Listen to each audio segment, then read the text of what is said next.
अभी हमारे चंद्रबाबू जी टेक्नोलॉजी को लेकर के मेरी भारी तारीफ कर रहे थे, लेकिन मैं आज एक रहस्य बता देता हूं।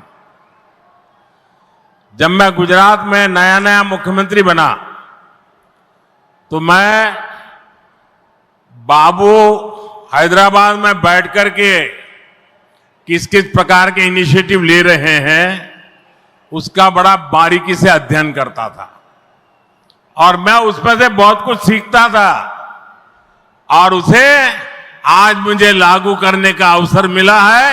मैं लागू कर रहा हूं।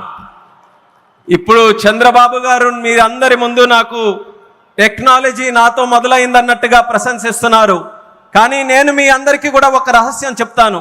నేను సరికొత్తగా ముఖ్యమంత్రి అయినటువంటి రోజుల్లో గుజరాత్లో ఉన్నప్పుడు అప్పుడు చంద్రబాబు నాయుడు గారు ఆంధ్రప్రదేశ్లో హైదరాబాద్లో ఐటీని ఏ రకంగా డెవలప్ చేస్తున్నారో నేను క్లోజ్గా అబ్జర్వ్ చేసి అధికారులను కూడా పెట్టి అబ్జర్వ్ చేయించి ఆ రోజు నేను చాలా దగ్గరగా తెలుసుకున్నటువంటి విషయాలు మళ్ళీ తిరిగి ఈ రోజు ఆంధ్రప్రదేశ్కి వచ్చి మళ్ళీ మీ అందరి ముందు ఈ రోజు నేను చేయగలుగుతున్నానన్నది తెలియజేస్తున్నాను.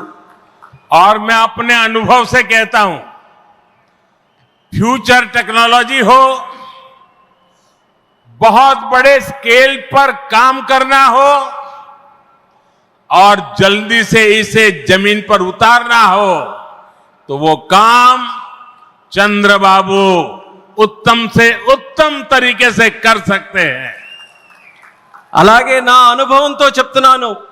పెద్ద స్కేల్లో ప్రాజెక్టులు చేయాలన్నా తొందరగా అవి పూర్తి చేయాలన్నా మంచి క్వాలిటీతో అవన్నీ కూడా పూర్తి చేయాలన్నా దేశంలో చంద్రబాబు నాయుడు గారి కంటే దాంట్లో మిన్న మరెవ్వరూ కూడా లేరు అనేది ఈ సభాముఖంగా తెలియజేస్తున్నాను.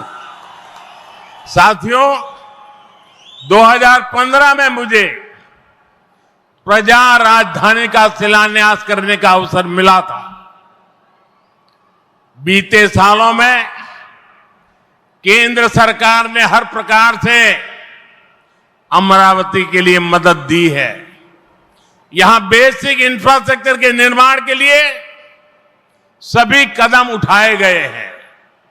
अब चंद्रबाबू गारू के नेतृत्व में राज्य सरकार बनने के बाद सारे ग्रह जो लगे थे अब हट गए हैं. यहां विकास कार्यों में तेजी आ गई है. हाई कोर्ट, विधानसभा, सेक्रेटेरिएट, राजभवन, ऐसी कई जरूरी बिल्डिंग बनाने के कामों को भी प्राथमिकता दी जा रही है.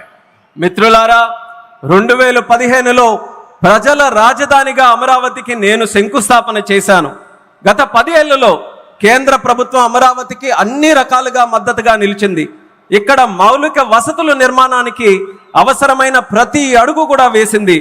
ఇప్పుడు చంద్రబాబు నాయుడు గారి నాయకత్వంలో ప్రభుత్వం ఏర్పడిన తర్వాత అభివృద్ధి మరింత వేగంతో ముందుకు వెళ్తుంది.